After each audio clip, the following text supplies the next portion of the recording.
Welcome to all of you in Sanwal Physics classes. In today's lecture of class 10th chapter electricity, we will solve some extra or remaining NCERT in text numericals.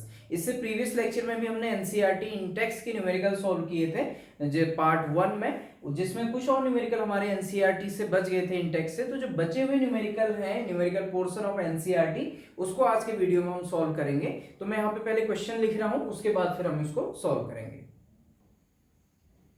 Okay तो यहाँ पर मैंने NCERT से numerical लिख लिया हुआ है, NCERT page number 216, question number 4। इससे पहले के क्वेश्चन हमने प्रीवियस लेक्चर में कर लेते हैं। तो क्वेश्चन नंबर 4 में क्या कह रहा है, देखिए, how can 3 resistors of resistances 2 ohm, 3 ohm and 6 ohm be connected to give a total resistance of number A 4 ohm and second condition है नंबर बी 1 ohm।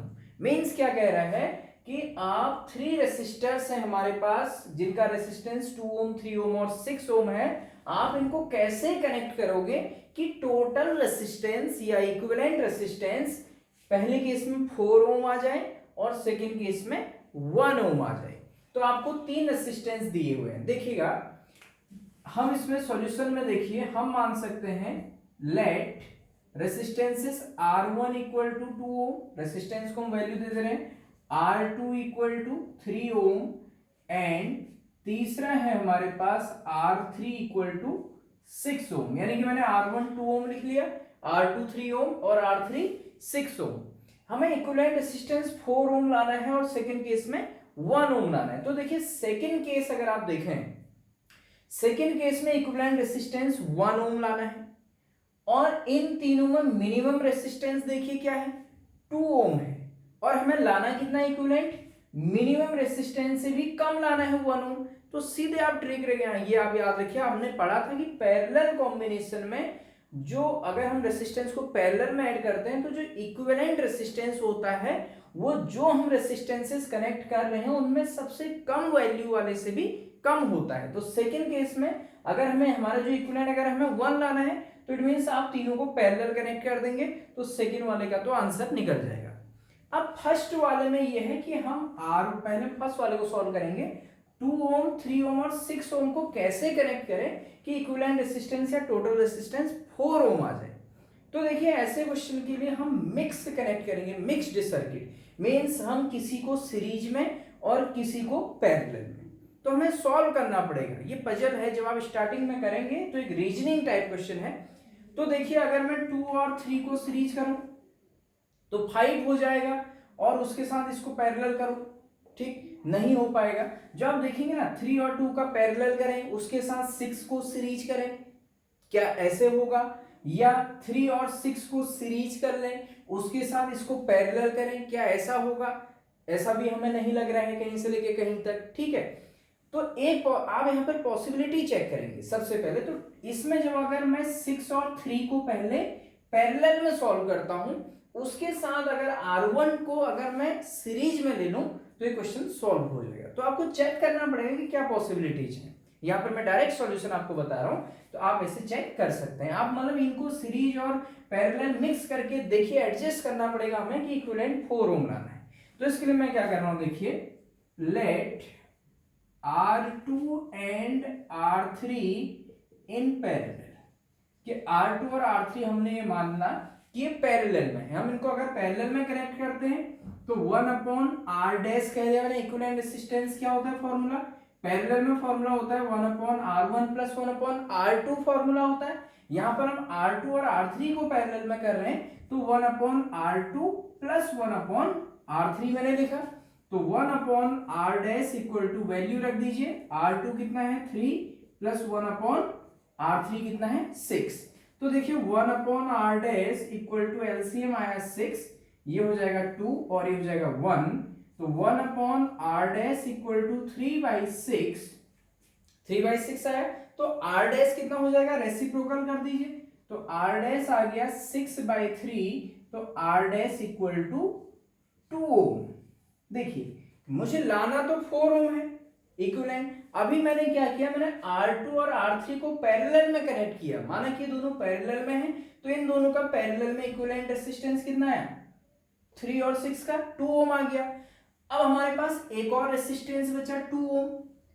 आपको 4 ओम लाने के लिए आप क्या करेंगे, इस R डैश यानी कि इन दोनों का जो रिजल्ट आया R डैश 2 ओम, इसके साथ R1 को सीरीज करेंगे या पैरेलल करेंगे, तो आपको सीधे पता चल रहा है कि हमें जो R डैश आया इन दोनों को सॉल्व करके R2 और R3 को पैरेलल में कनेक्ट करके उसके साथ अगर हम R1 को सीरीज में अगर ऐड कर देते हैं तो इक्विवेलेंट रेजिस्टेंस या टोटल रेजिस्टेंस कितना आ जाएगा, 2 और 2 4 ओम। तो इसके बाद से हम लिखेंगे now connecting R dash equal to 2 ohm and, एक तो R डैश लिया, दूसरा R1 है, देखिए R डैश ये वाले की बात कर रहा हूं, दूसरा R1 ये रेसिस्टेंस की बात मैं कर रहा हूं, and R1 equal to 2 ohm in series. अगर सीरीज में कनेक्ट कर दें तो देखिए टोटल रेसिस्टेंस क्या हो जाएगा, टोटल रेसिस्टेंस या इक्विवेलेंट रेसिस्टेंस भी अगर हम उसको बोलें तो R equivalent equal to R1 plus, देखिए एक तो R1 ले लेते हैं और दूसरा, या पहले R डैश लिखा तो R डैश प्लस R1, तो सीरीज में R1 प्लस R2 होता है ना, यहां पर हम किसको कनेक्ट कर रहे हैं, एक R डैश को और दूसरे R1 को, तो इसलिए R डैश प्लस R1 लिखा मैंने। तो R equivalent equal to R dash कितना है 2 ओम प्लस R1 भी कितना है हमारे पास, R1 जो रेसिस्टेंस है हमारा ये भी 2 ओम है, तो R इक्विवेलेंट हमारा कितना आ गया 4 ओम। तो देखिए हम 4 ओम रेसिस्टेंस ले आए इक्विवेलेंट, किस किस को यूज करके, R1 2 ओम, R2 3 ओम और R3 6 ओम। इसके लिए हमने क्या किया, R2 और R3 को पैरेलल में कनेक्ट किया पहले, और उसके साथ R1 को क्या कर दिया, इन दोनों को पैरेलल में कनेक्ट करके R डैश लाए 2 ओम, उस 2 ओम के साथ R1 को सीरीज में कनेक्ट कर दिया, तो रिजल्ट हमारा आ गया 4 ओम।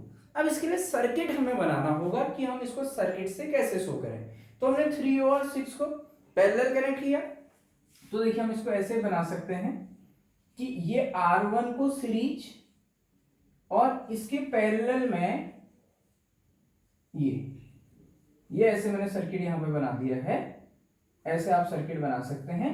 ये पॉइंट A ले लीजिए, ये पॉइंट B, ये R2, ये R3, तो R1 कितना है 2 ओम, 2 ओम सीरीज में जोड़ा किस किस के साथ, R2 3 ओम, यानी कि ये R2 है इक्वल टू 3 ओम और R3 इक्वल टू 6 ओम।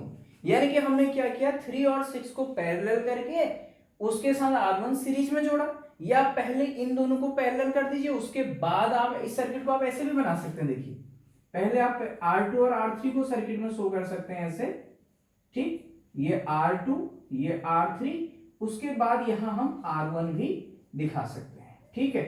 और इनके लिए वैल्यू R2, अच्छा ये R2 कर दीजिएगा R2, तो R2 की वैल्यू वही वैल्यू आप इस बार मैंने लिखी है, वैल्यू आप लिख सकते हैं, R2 3 है, R3 6 हो जाएगा, R1 2, ऐसे भी हम सर्किट बना सकते हैं। तो इस क्वेश्चन की सॉल्यूशन को हमने यहाँ पे किया है, आप इसको देखिए समझिए, फिर हम इसका सेकंड पार्ट सॉल्व करेंगे। ओके, तो आपने इसका स्क्रीनशॉट ले लिया होगा फर्स्ट पार्ट के लिए। अब मैं इसको यहाँ पे रफ करके अब हम यहाँ पर सॉल्व कर रहे हैं सेकंड पार्ट इसका, ठीक है। तो देखिए आप यहाँ पर आपको खुद से दिमाग लगाना है ऐसे क्वेश्चंस में, सीबीएसई में ऐसे क्वेश्चन पहले भी आए हुए हैं प्रीवियस ईयर्स में, और वैल्यू कुछ भी चेंज कर सकता है। ओके, नेक्स्ट देखिए 1, अब हम सॉल्व करेंगे कि इक्विवेलेंट रेजिस्टेंस 1 ओम आ जाए, बी पार्ट के लिए सॉल्व कर रहे हैं, ठीक है। फॉर इक्विवेलेंट रेसिस्टेंस यानी कि R इक्विवेलेंट हमें 1 ओम लाना है। अच्छा, हमें दिया क्या क्या है, मैंने रफ कर दिया, मैं दोबारा लिख रहा हूं। R1 है 2 ओम, R2 है 3 ओम और R3 है 6 ओम। इन तीनों की हेल्प से हमें इक्विवेलेंट रेजिस्टेंस 1 ओम लाना है। तो इट्स वेरी सिंपल, देखिए ट्रिक हमारे पास क्या है, इन तीनों में सबसे छोटा रेजिस्टेंस 2 ओम है, सबसे कम वैल्यू का, इक्विवेलेंट इससे भी कम लाना है 1 ओम, तो सीधे सीधे आप इन तीनों को पैरेलल में कनेक्ट कर दीजिए, आपका सीधे आंसर आएगा, ठीक। तो हम लिखेंगे connecting R1, R2 and R3 in parallel, हम तीनों को क्या है पैरेलल में यहां पर कनेक्ट करेंगे। तो देखिएगा पैरेलल में फॉर्मूला क्या बनेगा, 1/r इक्विवेलेंट लिख सकते हैं, equal to 1/r1 plus 1/r2 plus 1/r3। Okay, तो देखिएगा यहां से 1/r equivalent equal to value रख दीजिएगा सबकी, 1/2 r1 है 2 प्लस 1/r2 की वैल्यू है 3 प्लस 1/r3 की वैल्यू है 6। तो 1/r इक्विवेलेंट इक्वल टू यहाँ एलसीएम आ जाएगा 6, तो 2 3 जा 6 प्लस 3 से 6 को देखेंगे तो 2 और यहाँ पर कितना आ जाएगा 1। तो देखिएगा 1/r इक्विवेलेंट हमारा कितना आ रहा है, इक्वल टू 3 2 5, 5 और 1 6, 6/6 आ जाएगा, तो 6/6 मीन्स 1। ओके, तो r इक्विवेलेंट रेसिप्रोकल करेंगे तो 1 का रेसिप्रोकल भी आपका 1 ही होगा, तो r इक्विवेलेंट भी कितना आ जाएगा 1 ओम आ जाएगा।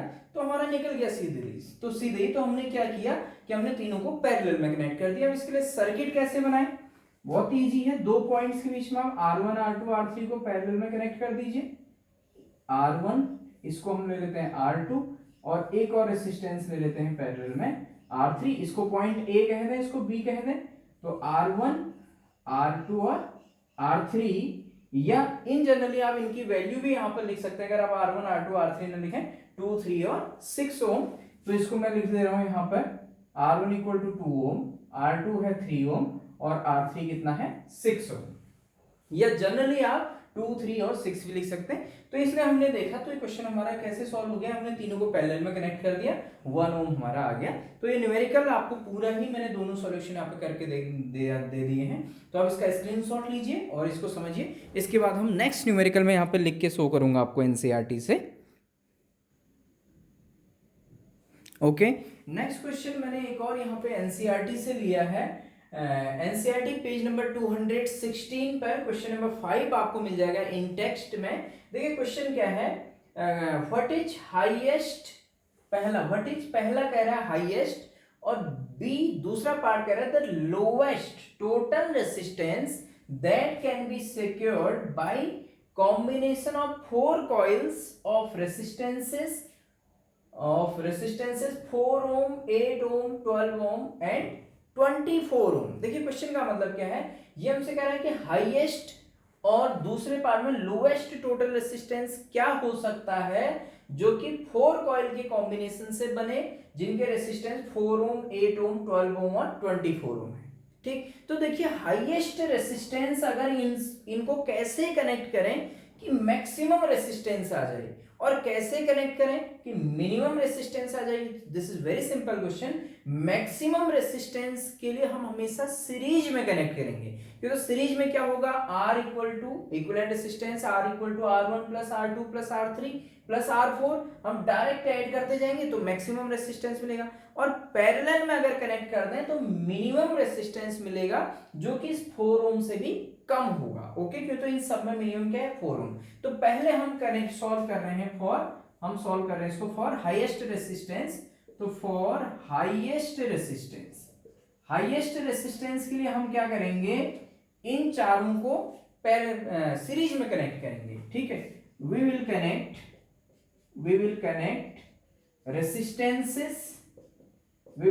Resistances in series. Highest resistance के लिए सीरीज में कनेक्ट करेंगे, और इक्विवेलेंट रेसिस्टेंस क्या हो जाएगा, या highest resistance R equal to, देखिए फॉर्मूला क्या होता है, R1 plus R2 plus R3 plus R4। तो आप या तो R इक्वल टू ऐसे लिखिए, R1 plus R2 plus R3 plus R4, तो हमको R1 R2 R3 4 इनकी वैल्यू लिखनी पड़ेगी।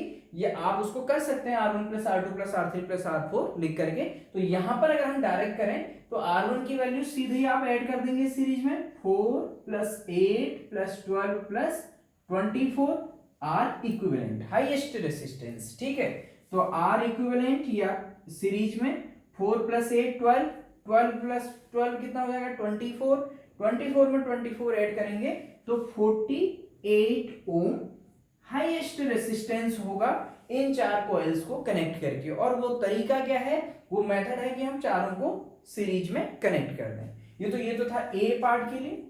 ऐसे बी पार्ट के लिए अगर हम सॉल्व करें, फॉर बी पार्ट में क्या है, lowest total resistance, for lowest total resistance. तो देखिए इसके लिए हम किस में कनेक्ट करेंगे, पैरेलल में। तो यहां पर हम लिखेंगे वी विल ऐड या कनेक्ट लिखना ज्यादा बेटर होगा, we will connect resistances in parallel. Parallel में हम इनको कनेक्ट करेंगे। तो पैरेलल में फॉर्मूला क्या बनेगा, 1/R equivalent equal to 1/R1 plus R2 plus R3 plus R4। तो यहां पर हम डायरेक्ट वैल्यू रख देते हैं R1 R2 R3 4 की, क्या है 1/4 प्लस 1/ दूसरा क्या है 8 प्लस 1/12 प्लस 1/ नेक्स्ट हो जाएगा हमारा 24। ठीक है, तो एलसीएम देखिए हम इसको सॉल्व करें तो देखिए यहां पर 1/R equivalent equal to LCM कितना आ जाएगा 4 8 12 24। तो यहां पर आप देखें तो 24 एलसीएम आ जाएगा। तो 24 अगर एलसीएम आता है तो 4 6 जा 24 6 प्लस 8 3 जा 24 हुआ, यहाँ पर आ जाएगा 3 प्लस 12 2 जा 24, यहाँ पर 2 प्लस 1, ये 24 हुआ। ओके, तो इसको सॉल्व कर लीजिए। तो कितना आ रहा है इक्वल टू ये 6 3 9 9 और 2 11 11 और 1 12। तो 12/24 आया। देखिए अब इसके बाद मैं यहाँ पर लिख रहा हूँ, ध्यान दीजिएगा, इसके बाद मैं यहाँ पर लिख रहा हूँ हमारे पास क्या है, देखिए 1/R इक्विवेलेंट इक्वल टू 12/24, यानी कि 1/R इक्विवेलेंट कितना आया 1/2 आ गया। 12 2 जा 24 1/2। तो मेरे पास आ गया R इक्विवेलेंट इक्वल टू 2 ओम, यानी कि ये मिनिमम होगा। मिनिमम रेसिस्टेंस या लोएस्ट रेसिस्टेंस कितना मिला हमको, इन चारों को ऐड करके कनेक्ट करके पैरेलल में कनेक्ट किया तो कितना आया मिनिमम 2 ओम आया। तो आपको देखना है पैरेलल में जो इक्विवेलेंट रेसिस्टेंस आता है हमेशा इन चारों में या रेसिस्टेंसेस में जो सबसे कम वैल्यू का होगा उससे कम आना चाहिए। तो सबसे कम वैल्यू 4 है और इक्विवेलेंट हमारा 4 से भी कम आया है 2 ओम, इसका मतलब हमारा सॉल्यूशन सही है। अगर आपका कभी पैरेलल में अगर इक्विवेलेंट रेसिस्टेंस इनमें जो सबसे कम वैल्यू का है उससे ज्यादा आ जाए सपोज, तो इट मींस आपकी कहीं कैलकुलेशन मिस्टेक हो सकती है। तो इस क्वेश्चन को भी हमने यहाँ पे एनसीईआरटी से सॉल्व किया है, आप इसको समझिएगा और स्क्रीनशॉट लेकर के इसको अपने नोट्स में नोट कीजिएगा।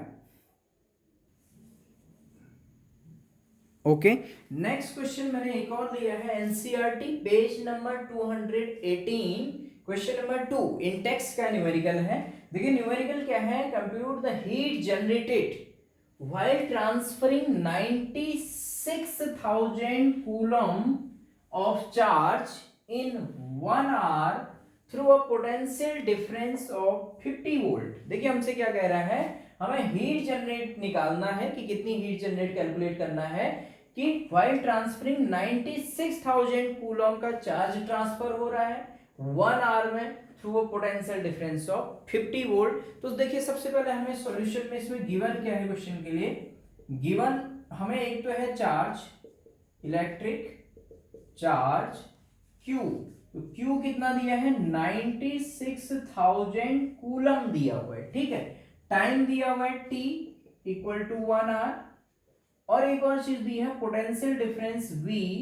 ये हमारे पास electric potential difference V equal to 50 volt. 50 volt, ठीक है, दिस इज वोल्ट, VOLT, इतना आप समझते हैं 50 वोल्ट। ठीक है, हमें हीट जनरेटेड निकालना है, हमें निकालना क्या है H equal to question mark heat generated.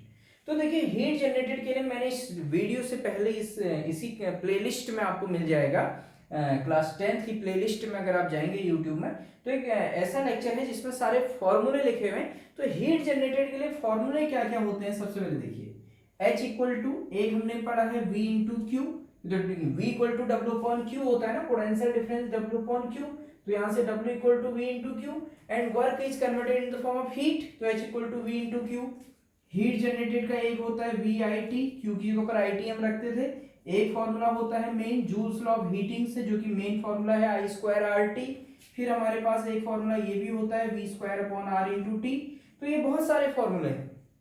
ठीक, H equal to P into T भी हो सकता है एनर्जी के टर्म में। P अब जैसे पावर दिया V इंटू आई को P लिख देंगे इंटू टी लिख देंगे, तो H equal to P into T.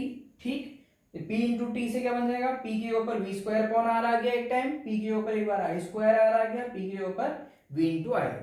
तो जहां पर हमें जो फॉर्मूला शॉर्ट पड़ेगा हम उसको यूज कर सकते हैं। तो देखिए इस क्वेश्चन के लिए कौन सा फॉर्मूला इसमें से ज्यादा सुटेबल होगा। मेरे पास पोटेंशियल डिफरेंस है, मेरे पास चार्ज भी है, टाइम में आई स्क्वायर आर टी भी मैं लगा सकता हूं, लेकिन आई स्क्वायर आर टी के लिए मेरे पास क्या होगा, resistance R equal to V upon I, I मेरे पास नहीं है। पहले या तो करंट निकालो Q अपॉन टी, टी को आप R से सेकंड में चेंज करना पड़ेगा, तो पहले करंट निकालेंगे। अगर आपको आई स्क्वायर आर टी ही लगाना है तो पहले करंट लगाएंगे, निकालेंगे I equal to Q by T से, फिर I निकल के आ जाएगा, फिर R निकालना पड़ेगा रेसिस्टेंस V अपॉन आई से, रेसिस्टेंस फिर टाइम t को सेकंड में बदल के रखेंगे तो इससे भी निकल जाएगा, लेकिन लेंथी हो जाएगा। ठीक, शॉर्टकट मुझे एक ये फॉर्मूला दिख रहा है फर्स्ट वाला, H equal to V into Q. देखिए V भी पता है डायरेक्ट वोल्ट में, Q भी पता है कूलम में, तो इससे डायरेक्ट आंसर आ जाए। तो आपको देखना है कि कहां पर कॉम्पिटिटिव एग्जाम में अगर आप इस फॉर्मूले से करने लगेंगे तो जितनी देर में आप एक क्वेश्चन करेंगे कोई दूसरा बच्चा क्या करेगा, इस फॉर्मूले से सॉल्व करके नेक्स्ट क्वेश्चन भी कर लेगा। तो आपको शॉर्ट फॉर्मूले भी लगाने की अप्रोच होनी चाहिए। तो यहां पर देखिए हीट जनरेटेड के लिए मैं फॉर्मूला लगा रहा हूं H equal to V into Q. This फॉर्मूले को मैं यहाँ पर ये वाले फॉर्मूले को यूज कर रहा हूं। तो H equal to V into Q, तो H इक्वल टू वी है 50 इंटू क्यू है 96,000। ओके, तो H इक्वल टू मल्टीप्लाई कीजिएगा, तो 3 जीरो तो इसके हैं, एक जीरो इसका है, तो 4 जीरो तो हमने ये लिख दिया 1 2 3 4, तो 4 जीरो तो आने हैं।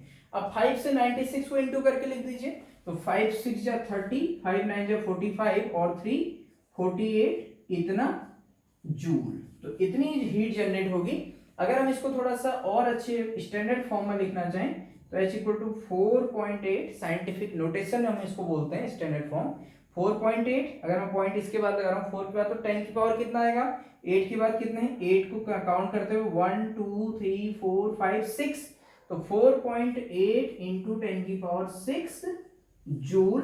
तो इतनी हीट जनरेट हो जाएगी। This is the answer.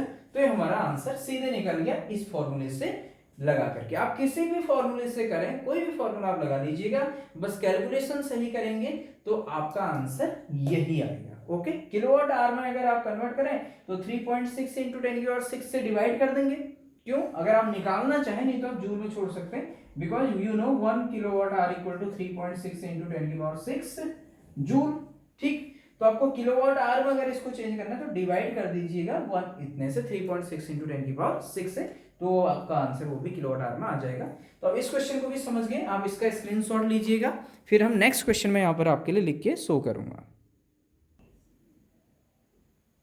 Okay, next question मैंने एक और लिया है एनसीईआरटी पेज नंबर 218 का क्वेश्चन नंबर 3 2 के बाद।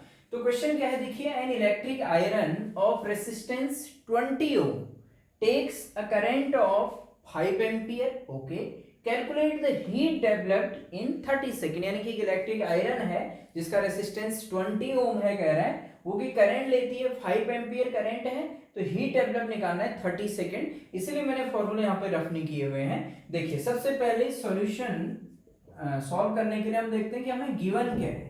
तो देखिए मैं शॉर्ट में लिख रहा हूँ, एक तो रेसिस्टेंस R दिया है 20 ओम, आप चाहे तो पूरा रेसिस्टेंस वर्ड में भी लिख सकते हैं। दूसरा करंट I से डिनोट करते हैं 5 एम्पियर। तीसरा टाइम दिया है T equal to 30 second, this is S for second. Okay, और हमें निकालना है heat developed H equal to question mark. तो आपको I, R और T दिया है, तो कौन सा फॉर्मूला हम यहाँ पर लगा सकते हैं कि हम डायरेक्ट सॉल्यूशन तक पहुंच जाएं जल्दी से। तो देखिए H इक्वल टू पोटेंशियल, अगर V इसको लगाए तो पोटेंशियल निकालना पड़ेगा इन सब के लिए, इसके लिए पावर I स्क्वायर RT लगा दीजिए V शॉर्ट में। I स्क्वायर आपको I भी पता है, R भी पता है, T है, तो इस समय हम फॉर्मूला यूज कर रहे हैं H equal to I square RT। आप किसी भी फॉर्मूले से निकाल सकते हैं। ठीक, तो हीट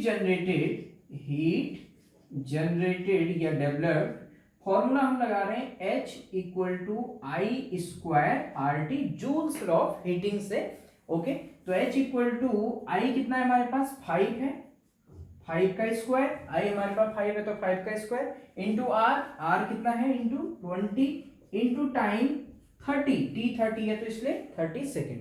बस इसको सॉल्व करिए, सीधे जूल में आंसर हमारा आ जाएगा। तो H इक्वल टू 5 का स्क्वायर हो जाएगा 25 इंटू 20 इंटू 30, तो H इक्वल टू देखिए 25 इंटू 2 कितना होता है 50, तो 25 इंटू 20 हो जाएगा 500 25 टू जा 50, एक जीरो ये आ गया 500 इंटू 30। तो देखिए H इक्वल टू 30 तो पीछे से आने ही है और आगे क्या आ जाएगा 5 3 जा 15, 15 के पीछे आपको लगा देना है 30, तो इतना जूल आंसर आ जाएगा हमारा 15,000 जूल। अगर हम इसको लिखें स्टैंडर्ड फॉर्म में तो H इक्वल टू कैसे लिखेंगे 1 यानी कि एक डिजिट लिखेंगे, उसके बाद पॉइंट लगाते हैं हमेशा स्टैंडर्ड फॉर्म में साइंटिफिक नोटेशन में 1.5 इंटू 10 की पावर कितना लिख सकते हैं, देखिए 1.5 यहाँ लग रहा है अगर पॉइंट तो 1 2 3 4 पॉइंट के बाद 4 डिजिट है तो इसलिए into 10 to the power 4 joule इतनी हमारी क्या हो जाएगी, जूल इतनी हमारी क्या हो जाएगी हीट डेवलप्ड। ओके, तो ये हमारा जो क्वेश्चन है ये भी एनसीईआरटी से एक इंटेक्स क्वेश्चन हमने सॉल्व किया, इसको आप सॉल्व कीजिए स्क्रीनशॉट लेके। फिर मैं एक और न्यूमेरिकल हमारा लास्ट बचा है इसके बाद एनसीईआरटी इंटेक्स का, उसके बाद मैं उसको यहाँ पे लिख के लिखूंगा, देन हम उसको सॉल्व करेंगे। ओके ओके, तो मैंने यहाँ पे एक और क्वेश्चन लिया है, लास्ट क्वेश्चन एनसीईआरटी इंटेक्स का, पेज नंबर 220 पर आपको मिल जाएगा क्वेश्चन। तो देखिए क्वेश्चन क्या है, an electric motor takes 5 ampere from a 220 volt line. क्या है कि इलेक्ट्रिक मोटर टेक्स 5 एम्पियर की करंट लेती है 220 वोल्ट की लाइन से। डिटरमाइन, हमें क्या निकालना है, the power of the motor, की मोटर की पावर कितनी है, and energy consumed in 2 hours, ये 2 आवर में कितनी एनर्जी कंज्यूम करेगी। ओके, तो सबसे पहले सॉल्व करने के लिए हम देखते हैं कि गिवन इंफॉर्मेशन हमारे पास क्या है। हमारे पास इंफॉर्मेशन है एक तो करंट आई इक्वल टू जो मोटर लेती है कितना 5 एम्पियर, और वोल्टेज जो सोर्स है ये हमारे पास 220 वोल्ट है। Okay, determine the power of the motor and energy consume, तो एक तो हमें पावर कितनी कंज्यूम करेगी, पावर कितनी है वो मोटर की निकालनी, दूसरा हमें निकालना है energy consume E equal to question mark. तो देखिए पावर के लिए फॉर्मूला क्या है, बहुत simple, power P equal to V into I. देखिए V इंटू आई भी होता है I square R, V square upon R, और भी फॉर्मूला है W upon T, E upon T, तो हमने यहाँ पर सिंपल लगाया P equal to V into I. तो वैल्यू रखिए, सॉल्व करिए, तो P इक्वल टू 220 इंटू 5, तो P इक्वल टू जो आप इसको मल्टीप्लाई करेंगे तो 1100 वॉट, ये हमारी पावर निकल गई। ओके, तो पावर को हम इसको 1.1 किलोवाट भी लिख सकते हैं, KW मींस किलोवाट, वाट को किलोवाट में कन्वर्ट करेंगे तो 1000 से डिवाइड करेंगे तो 1.1 किलोवाट। ठीक, नेक्स्ट हमें निकालना है एनर्जी कंज्यूम। तो एनर्जी कंज्यूम के लिए फॉर्मूला कैसे लगाएंगे, देखिए एनर्जी कंज्यूम्ड हमें अगर निकालना है तो आपने पढ़ा है कि पावर P इक्वल टू क्या होता है, E अपॉन टी होता है। ठीक, तो energy consumed E equal to हमने पढ़ा था P into T, power into time.